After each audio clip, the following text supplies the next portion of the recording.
देश की पूर्व प्रधानमंत्री इंदिरा गांधी को कई बड़े फैसलों के लिए जाना जाता है। इन्हीं में से एक फैसला था ऑपरेशन ब्लू स्टार, जो उनकी मौत का कारण बन गया।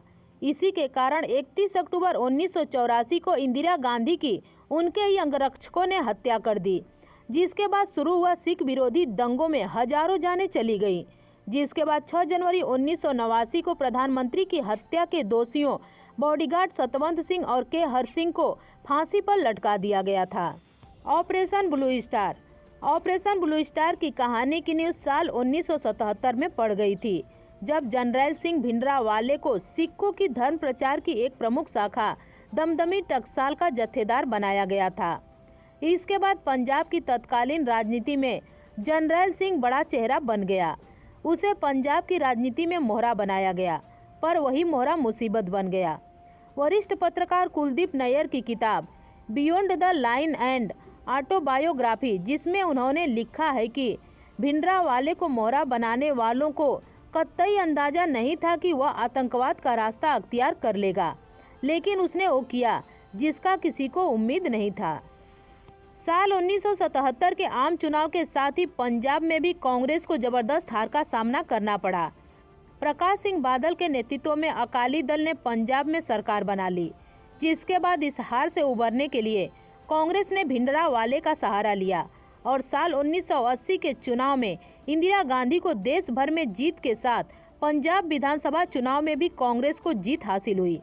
दरबार सिंह को पंजाब का मुख्यमंत्री बनाया गया, जिसके बाद अकाली दल ने अपना पुराना मुद्दा उठाना शुरू कर दिया और चंडीगढ़ व नदियों के पानी के बंटवारे की मांग शुरू कर दी। ऐसे में पंजाब की राजनीति धर्म और भाषा में फंस गई। इसी दौर में जनगणना शुरू हो गई, जिसमें लोगों से उनकी भाषा और धर्म भी पूछा जाता था। एक और हिंदी की मुहिम भी शुरू हो गई, जिससे कट्टर सिख नाराज हो गए। इन्हीं नाराज लोगों में भिंडरावाले भी था। 9 सितंबर 1981 की बात है, जब पंजाब केसरी अखबार के संपादक लाला जगत नारायण की हथियारबंद लोगों ने गोली मारकर हत्या कर दी। इसका आरोप भिंडरावाले पर लगा। अमृतसर के गुरुद्वारा गुरुदर्शन प्रकाश से 15 सितंबर को भिंडरावाले को गिरफ्तार कर लिया गया। हालांकि उसके खिलाफ सबूत नहीं होने के कारण जमानत मिल गई।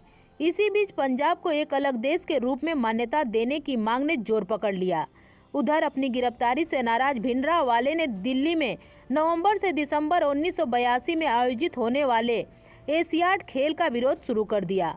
उसने बाकायदा प्रदर्शन का भी ऐलान कर दिया था, जिस पर सुरक्षा के लिहाज से करीब 1500 लोग गिरफ्तार कर लिए गए।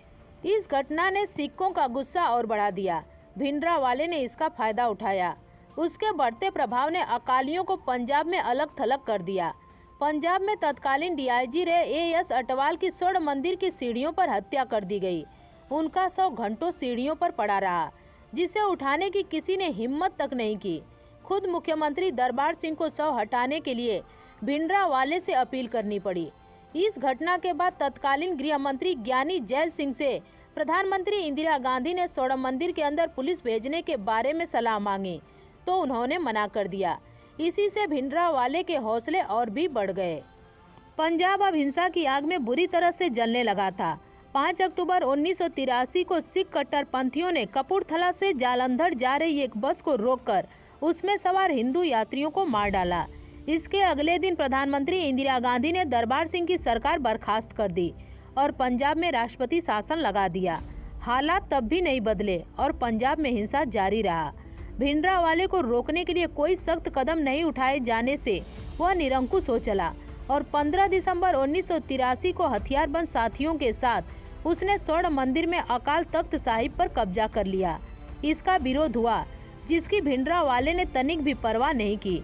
भिंडरावाले चाहता था कि पंजाब से सारे हिंदू चले जाएं। भिंडरावाले की हिमाकत बढ़ने पर आखिरकार 1 जून 1984 को प्रधानमंत्री इंदिरा गांधी ने पंजाब को सेना के हवाले कर दिया। इस ऑपरेशन का नाम रखा गया था ऑपरेशन ब्लू स्टार। इसकी अगुवाई का जिम्मा दिया गया था मेजर जनरल कुलदीप सिंह बरार को।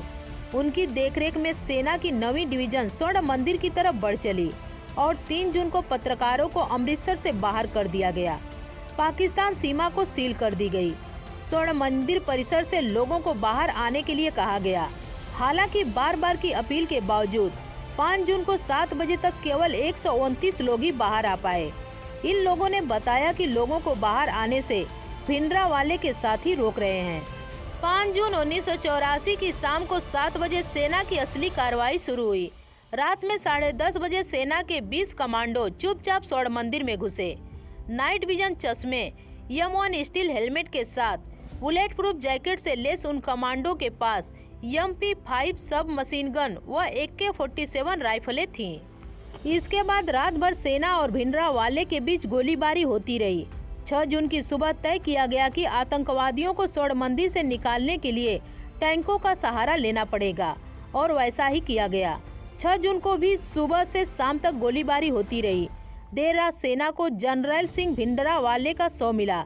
7 जून की सुबह होने के साथ साथ ऑपरेशन ब्लू स्टार खत्म हो गया। इस ऑपरेशन में कुल 83 सैनिकों को सर्वोच्च बलिदान देना पड़ा, जिनमें सेना के 3 अधिकारी थे। 248 अन्य सैनिक घायल हुए थे। आतंकवादियों और अन्य मृतकों की कुल संख्या 492 रही। तत्कालीन रक्षा राज्य मंत्री KP सिंह देव ने इंदिरा गांधी को ऑपरेशन ब्लू स्टार सफल होने की जानकारी दी तो उनके मुंह से निकला, हे भगवान, यह क्या हो गया? इन लोगों ने तो मुझसे कहा था कि इतनी मौतें नहीं होंगी। कहा जाता है कि ऑपरेशन ब्लू स्टार को हरी झंडी देना प्रधानमंत्री इंदिरा के लिए भी आसान नहीं था।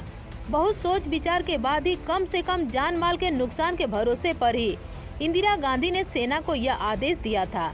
वरिष्ठ पत्रकार मार्क टूली और सतीश जैकब की पुस्तक है Amritsar Mrs Gandhi's last battle. इसमें दोनों लिखते हैं कि उन्होंने इंदिरा गांधी कार्रवाई का फैसला तब लिया जब वो बुरी तरह से घिर गई थीं और सेना ही आखिरी सहारा थी जिससे इन सबसे मुक्ति मिल सकती थी। इसी से नाराज प्रधानमंत्री के सिख अंगरक्षकों ने ही 31 अक्टूबर 1984 को गोली मारकर उनकी हत्या कर दी। प्रधानमंत्री को गोली मारने वाले बेअंत सिंह और सतवंत सिंह पर भी जवाबी फायरिंग की गई थी। इसमें बेअंत सिंह मारा गया। इलाज के बाद सतवंत सिंह को बचा लिया गया था। इसके बाद जांच में प्रधानमंत्री की हत्या की साजिश रचने में बेअंत सिंह के रिश्तेदार केहर सिंह और एक अन्य बलबीर सिंह का नाम भी सामने आया। 6 जनवरी 1989 को केहर सिंह और सतवंत सिंह को फांसी दे दी गई।